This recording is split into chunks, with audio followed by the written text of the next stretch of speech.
back to our regularly scheduled content.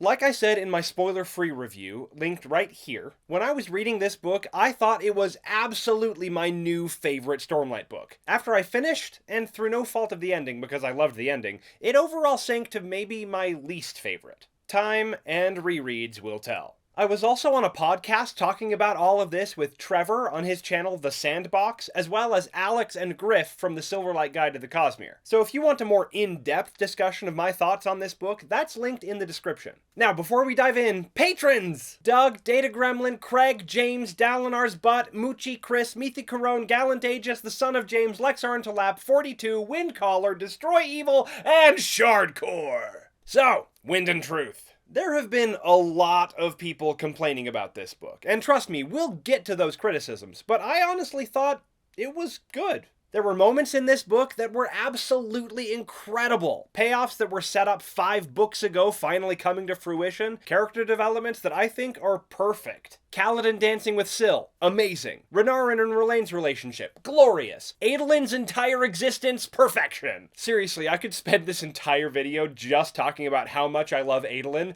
Best boy! Everything that happened in Azir was brilliant. The development of Adolin's relationship to Yanagon, the entire battle scenario culminating in fighting a Thunderclast, his experience of the front lines as a normal soldier, and then his Armorspren recognizing him, and his formation of the Unoathed.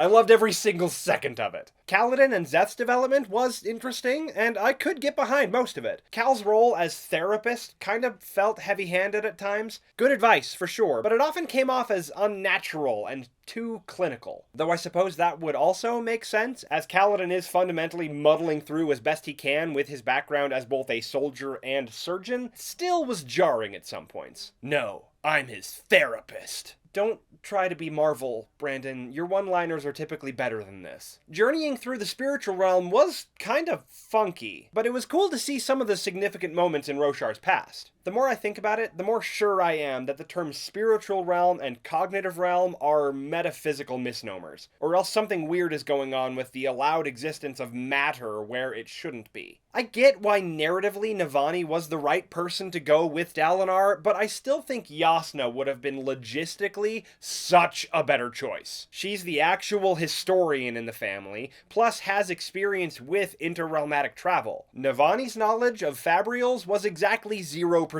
useful. Plus, I think she wouldn't have been so easy for Terravodium to manipulate in Thelina. Then again, I don't think Jasnah should have been so easy for Terravodium to manipulate in Thelina. Narratively, makes sense. Character-wise, she should have destroyed him. Alright, since we're already getting into it, my criticisms. There were a lot of inconsistencies with people's voices, especially in comparison to previous books. I first noticed this in the preview chapters when Kaladin was saying his goodbyes to Bridge 4. The Lopen didn't sound like the Lopen to me, at all. It seems like Brandon was going for more quippy humor and clinicalization of mental illness than he has before, and I think the book generally suffered because of it. Kaladin was almost set to study in Kharbranth as a kid, a city known for its massive library. He should know the real word for book quartermaster. There were also a lot of more modern words and phrases that took me out of the story, specifically in Cal's therapizing of Szeth. I think this book would have benefited from a more aggressive editor and beta readers. Though from everything that Brandon said, they were all probably focused on other things, given that he originally workshopped 3 different endings and then landed on sort of a combo of all of them. Will we ever get to read those? They're apparently under some serious NDAs, so probably not. Rats.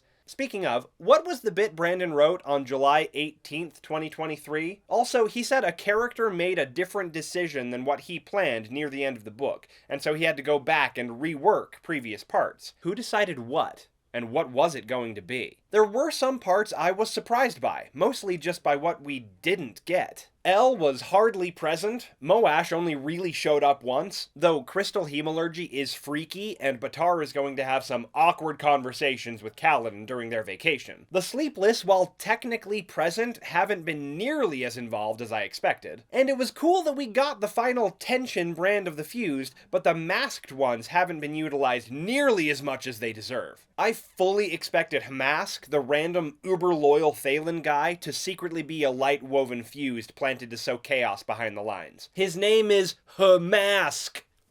Overall, it felt like the narrative was significantly more disjointed than in previous books. Things were happening in different parts of the world and even different layers of reality, and nothing really came together at the end. We progressed through it all together because of the countdown nature of the book, but the typical Sanderlanche tie-in didn't happen, apart from the global effects of Dalinar's confrontation. I saw Gavinor being champion back in Rhythm of War, and Dalinar ascending and then immediately breaking his oaths wasn't too much of a surprise, given that Nohadon spent the entire day 2 epigraphs talking about having the strength to walk away. Szeth and Sigzil doing the exact same thing cheapened it for me a little bit. Given that this was the end of the first arc, so technically halfway through the series, I thought the ending was great. I was honestly expecting some sort of major cataclysmic event that would merit a decade-long time jump to rebuild, and by golly if we didn't get exactly that. Though the time dilation makes things funky for the rest of the Cosmere. A decade on Roshar will equal 70 to 80 years everywhere else by the time things calm down, which will put Stormlight Arc 2 right about level with Mistborn Era 3 and the Elantris sequels. All the while, the Heralds will have spent just a year on their team-building retreat. The entirety of Era 2 happened on Scadrial during Shallan's conversation with Thydakar, so it looks like my theory of seeing Wax show up on Roshar is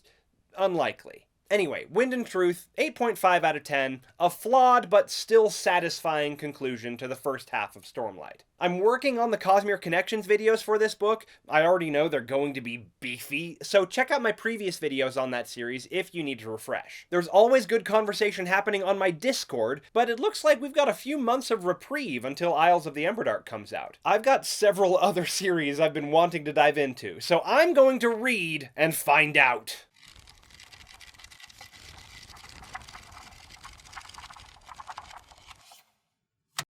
Yeah, Shallan's totally pregnant. Renarin's gonna be the gay uncle. Ha ha ha!